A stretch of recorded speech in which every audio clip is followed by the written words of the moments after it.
ডাকসু রাকসু চাকসু কয়টা পাইছেন? আজকে কি চলছে? ইনশাআল্লাহ বিজয় আবার হবে। জাতি যেমনি হাসিনারে যারা লাগাইয়া ভারত পাঠাই দিছে সেইভাবে আপনাদেরকে জাগানো হবে। সুতরাং এগুলো না করে আমি কথা বাড়াতে চাই না। কেয়ারটেকার সরকার আপনারা বুঝেন, বুঝছে পরে গোলাই খাইছে, মনে আছে নাকি? পিয়ার একদিন ওনারাই দাবি করবেন 96 সালে কেয়ারটেকার বুঝে নাই, আবার 11 সালে যখন এটা আওয়ামী লীগ বাদ দিল, এই 12-14 বছর ওনারাই বেশি আন্দোলন করেছেন কেয়ারটেকার সরকারের জন্য। কারণ লক্ষ্য হলো ক্ষমতা, সুষ্ঠু নির্বাচন হলে ক্ষমতায় আসতে পারে না। এই জন্য হাসিনা এটাকে বাতিল করছে ৫০ সংশোধন দিয়ে।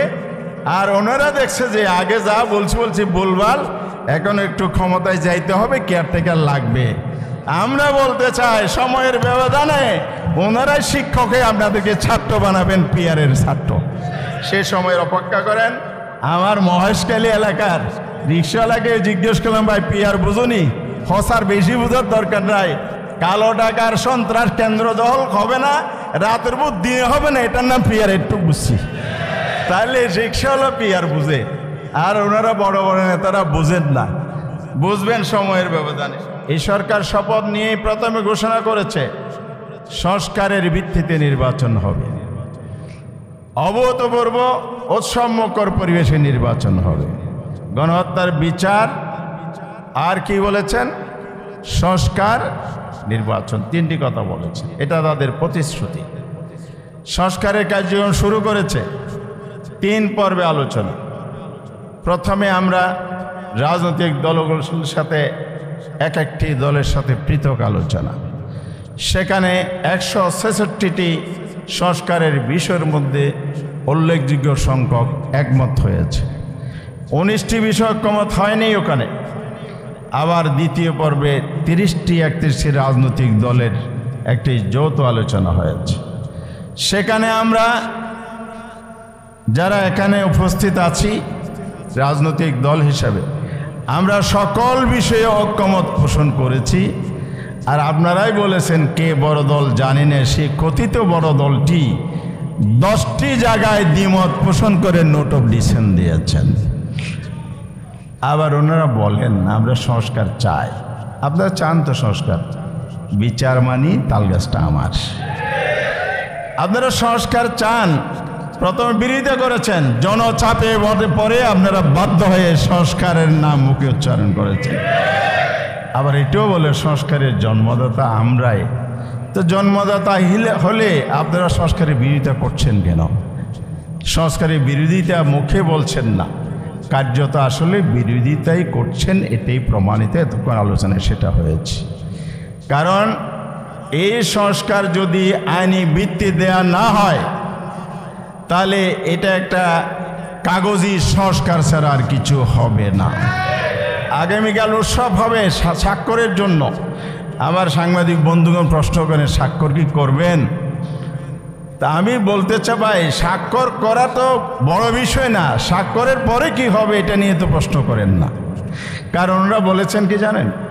কালকে বলেছে এই সংস্কারের সাথে জুলাই সনদের সাথে নির্বাচনের কোনো সম্পর্ক নাই।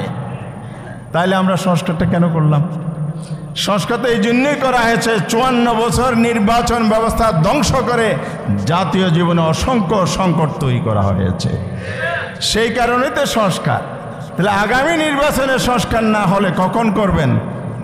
আপনাদের মনে পড়ে আমরা ক্ষমতায় গেলে সব মুছে দেব। তা আপনাদের দিলের মধ্যে তো অন্যটা আছে, মুখে যা আছে ওটার সাথে মিল যদি থাকতো তাহলে একথা আপনারা বলতেন না। এই জন্য আমি বলতে চাই, এই সংস্কারের জন্য অবশ্যই আইনি ভিত্তি দিতে হবে। এছাড়া কোনো সংস্কার বাস্তবে কার্যকর হবে না। আর সেটা আইনি ভিত্তির যে প্রক্রিয়া, আদেশ জারি করা, গণভোট দেয়া। বাংলাদেশের সাংবিধানিক ইতিহাস কি? গণভোটের 3টি ইতিহাস আমরা জানি, 77, 85, 91। সবগুলোই গণভোটে আমরা দেখেছি বিশ্লেষণ করে কোনোটাতে 17 দিন, কোনোটাতে 21 দিন লেগেছে। আর ওনারা যুক্তি দেন নির্বাচনের আগে গণভোট দেওয়ার সুযোগ নাই, সময় নাই। তা আপনি 17 দিন 21 দিন যদি নভেম্বরেও ধরেন পুরা মাস, এখন কোন মাস? অক্টোবরের আজকে 16 মাস, বরাবর 1.5 মাস আছে। যে কাজটি করতে 2 সপ্তাহ লাগে আপনি 1.5 মাসে করতে পারবেন না, এটা আপনি বিশ্বাস করেন না।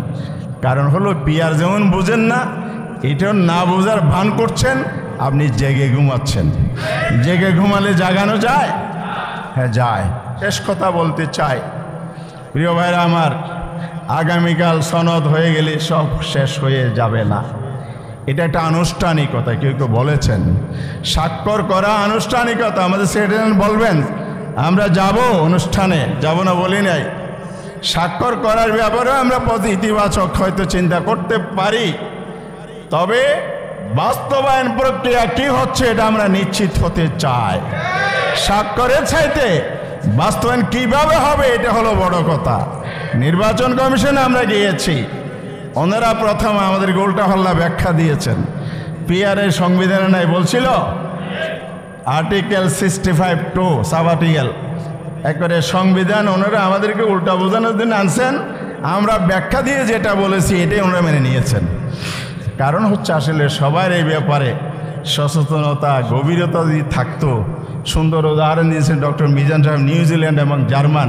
এ পদ্ধতি বুঝাই দিলাম, সন্দ্বীপ আর মালদ্বীপ একটা বলে না, সন্দ্বীপে ভোট দে, এমপি হয়ে মালদ্বীপে। আসলে এগুলো কল্পকাহিনী গিয়ে জনগণকে বিভ্রান্ত করে। সংবিধানের অপব্যাখ্যা দিয়ে বাংলাদেশে আপনি জনগণকে বিভ্রান্তি করার সময় শেষ হয়ে গেছে। শেষ কথা যেটা বলতে চাইছিলাম, আমাদের সংগ্রাম অব্যাহত থাকবে। স্বাক্ষর হলে সংগ্রাম শেষ হবে না, প্রয়োজনও শেষ হবে না। বাংলাদেশে যতদিন না পর্যন্ত গণভোটের মাধ্যমে নভেম্বরে গণভোট অনুষ্ঠান করে জুলাই সনদ আইনের ভিত্তি দেওয়া না হবে, ততদিন আমরা রাজপথে থাকব ইনশাআল্লাহ। আমাদের দাবি আদায় করব এবং আমরা আশাবাদী সে দাবি পূরণ হবে।